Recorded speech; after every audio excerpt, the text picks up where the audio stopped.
എൻ്റെ പുറകിൽ കാണാൻ കഴിയുന്നത് റീസെൻ്റ്ലി കംപ്ലീഷൻ സ്റ്റേജിലേക്ക് വരുന്ന ഒരു ഫാം ഹൗസ് പ്രോജക്റ്റാണ്. ഇത് ലൊക്കേറ്റ് ചെയ്യുന്നത് ചൊവ്വരയാണ്, ആലുവയ്ക്ക് അടുത്തുള്ള ചൊവ്വരയിലാണ്. അപ്പോൾ ടോട്ടൽ ഇതിൻ്റെ പ്ലോട്ട് ഏരിയ എന്ന് പറഞ്ഞാൽ 25 സെൻറ്റ്സ് ആണ്. അതിൽ തന്നെ നമ്മുടെ ബിൽഡിങ്ങിൻ്റെ കാര്യം പറയുകയാണെങ്കിൽ ഗ്രൗണ്ട് ഫ്ലോറും ഫസ്റ്റ് ഫ്ലോറും കൂടെ ചേർത്തിട്ട് ടോട്ടൽ ഒരു 1300 സ്ക്വയർ ഫീറ്റാണ്. ഗ്രൗണ്ട് ഫ്ലോറിലൊരു 950 സ്ക്വയർ ഫീറ്റും ഫസ്റ്റ് ഫ്ലോറിൽ 350 സ്ക്വയർ ഫീറ്റും, അങ്ങനെ ടോട്ടൽ 1300 സ്ക്വയർ ഫീറ്റാണുള്ളത്. ഈ ഒരു പ്രൊജക്റ്റിൻ്റെ എലിവേഷൻ ഫീച്ചേഴ്സിനെ കുറിച്ച് പറയുകയാണെങ്കിൽ ഇപ്പോൾ നമുക്ക് വലിയൊരു യാർഡ് സ്പേസ് ഒക്കെ ഉണ്ട്, അപ്പോൾ നല്ലൊരു വ്യൂ നമുക്ക് കിട്ടുന്നതാണ്. പിന്നെ ഇതിൻ്റെ ഓവറോൾ ലേ ഔട്ട് നമ്മൾ പറഞ്ഞല്ലോ, ഇപ്പോൾ 1300 സ്ക്വയർ ഫീറ്റ് ആണെങ്കിൽ നമ്മളൊരു റോഡിന് പാരലായിട്ട് സ്ട്രെച്ച് ചെയ്താണ് നമ്മുടെ ഇതിൻ്റെ എൻറ്റയർ പ്ലാൻ ലേ ഔട്ട് ചെയ്തേക്കുന്നത്.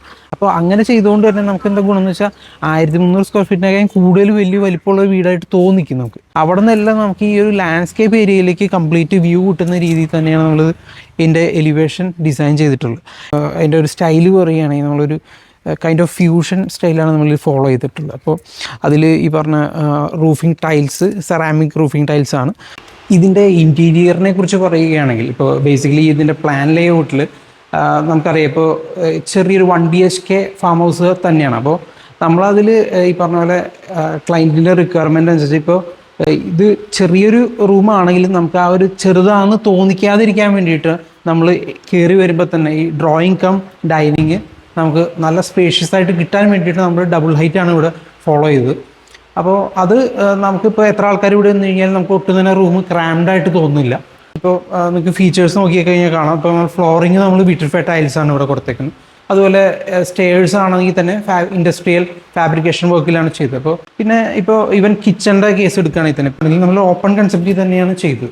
അപ്പോൾ ഈ ഒരു പാൻട്രി ടേബിൾ വെച്ചിട്ടാണ് നമ്മൾ സെപ്പറേറ്റ് ചെയ്ത് നമ്മൾ ഫസ്റ്റ് ഫ്ലോറിലേക്ക് നമുക്ക് ഒരാളെ വിളിക്കണമെന്നുണ്ടെങ്കിൽ തന്നെ നമുക്കൊരു സ്പേഷ്യൽ ഒരു കമ്മ്യൂണിക്കേഷനും എളുപ്പമാണ് ഈ ഒരു ഡബിൾ ഹൈറ്റ് നമുക്ക് കൊടുത്തേക്കണോണ്ട് തന്നെ. ഇപ്പോൾ ഈ ടോയ്ലറ്റിൻ്റെ കേസ് എടുക്കുകയാണെങ്കിൽ തന്നെ ഇപ്പോൾ വളരെ ഹിഡൻ ആയിട്ടുള്ളൊരു ഡോറാണ് കൊടുത്തേക്കുന്നത്. പെട്ടെന്ന് ആർക്കും മനസ്സിലാവില്ല ഇത് ടോയ്ലറ്റ് ആണെന്ന് തന്നെ മനസ്സിലാവില്ല.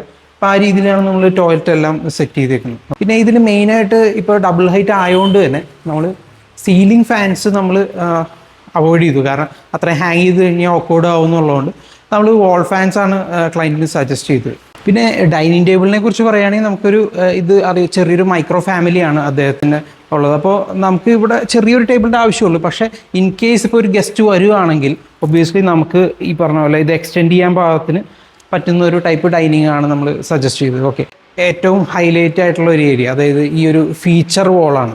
ഇപ്പോൾ സ്റ്റെയർ കയറി വരുന്നത് നമുക്കൊരു കോമൺ കോറിഡോറിലേക്കാണ്. ഈ കോറിഡോർ എന്ന് പറയുമ്പോൾ നിങ്ങൾക്ക് ഫീച്ചേഴ്സ് നോക്കിയാൽ അറിയാം. അപ്പോൾ ഇത് ഹാർഡ്ലി നമുക്കൊരു 4 ഫീറ്റേ ഉള്ളൂ. അപ്പോൾ അത് ഹാൻഡ് റെയിൽ നമ്മൾ ചെയ്തേക്കുന്നത് അത് കോറിഡോറിൻ്റെ സൈഡിലായിട്ടാണ് സെറ്റ് ചെയ്തേക്കുന്നത്. എന്തുകൊണ്ടാണെന്ന് വെച്ചാൽ അപ്പോൾ നമുക്ക് ഈ കോറിഡോറിൽ കൂടെ ആൾക്കാർ പാസ് ചെയ്യുമ്പോഴും നമുക്ക് കുറച്ചും കൂടെ ഇപ്പോൾ ഹാൻഡ് റെയിൽ പുറത്തേക്കായിട്ടാണ് ചെയ്തേക്കണതെന്നുള്ളതുകൊണ്ട് തന്നെ നമുക്ക് പ്രോപ്പറായിട്ടൊരു സ്പേസ് ഇവിടെ കിട്ടും. അല്ല നേരെ മറിച്ച് നമ്മൾ ഹാൻഡ് റെയിൽ ഇപ്പോൾ ഇതിൻ്റെ അകത്ത് കോറിഡോറിലേക്ക് കയറ്റി ചെയ്തിട്ടുണ്ടെങ്കിൽ അത്രയും സ്പേസ് നമുക്ക് നഷ്ടപ്പെടുമായിരുന്നു. അപ്പോൾ ആ ഒരു കാര്യത്തിന് വേണ്ടിയിട്ടാണ് നമ്മൾ സൈഡിൽ തന്നെ ഹാൻഡ് റെയിൽ കൊടുത്തത്. നേരെ ബാൽക്കണിയിലേക്കുള്ള ഡോറാണ്, നമ്മുടെ പൂന്തോട്ടത്തിലേക്കുള്ള ഫുള്ള് വ്യൂ കിട്ടുന്നതാണ്. അപ്പോൾ ഇത് നോക്കിക്കഴിഞ്ഞാൽ അറിയാം, അതായത് അത്യാവശ്യം നല്ല സ്പേഷ്യസ് ആണ്. ഒരു സെമി കവേർഡ് ബാൽക്കണി തന്നെയായിരുന്നു ക്ലയൻറ്റിൻ്റെ റിക്വയർമെൻറ്റ്.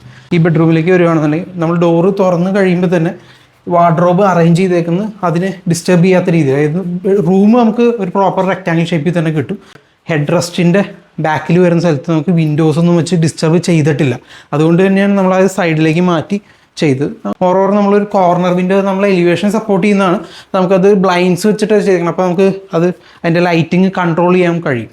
ഓക്കെ, പിന്നെ നമുക്ക് ആ ബാത്റൂമിൻ്റെ കാര്യം പറയുകയാണെങ്കിൽ ഇപ്പോൾ അത് ഒട്ടും മനസ്സിലാവില്ല, വളരെ ഹിഡൻ ആയിട്ടാണ്. ആ വാർഡ്രോബ് വെച്ചിട്ടാണ് നമ്മളത് ഹിഡൻ ആക്കി വെച്ചത് ബാത്റൂം.